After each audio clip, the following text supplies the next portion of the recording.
This is the analysis of the documentary The Devil Made Me Do It, which is a mixed documentary because it contained interview, archive footage, and narration. The documentary itself had themes of music, religion, and the younger generation.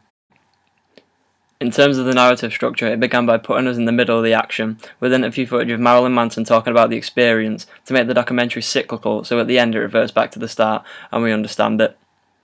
It goes on to continue with an introduction to the town in which the murder happened and gave facts about the little number of deaths in that area. Then, in the middle, it went on to explain the case and the possibilities as to why the girls did it, and investigated Marilyn Manson and his music.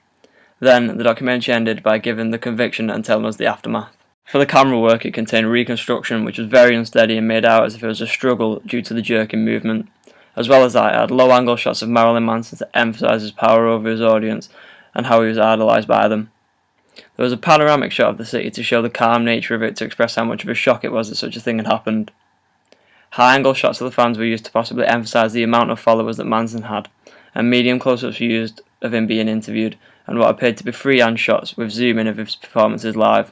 For the interviews, they had 2 shots, 3 shots, and even close-ups when interviewing the local residents, friends, and others.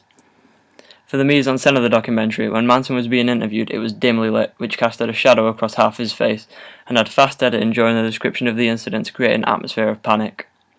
As for the archive footage, live performances of Manson's were used, and the arrest of the girls were also used to give the sense of realism to the documentary. Old newspapers with the front page regarding the murder were shown. The sound consisted of lots of non-diegetic music of Manson's to focus on some of the explicit lyrics to provide possible reasoning for the actions of the girls' arrests, and sounds of church bells to further indicate that the area was very religious and to link in with the murder itself.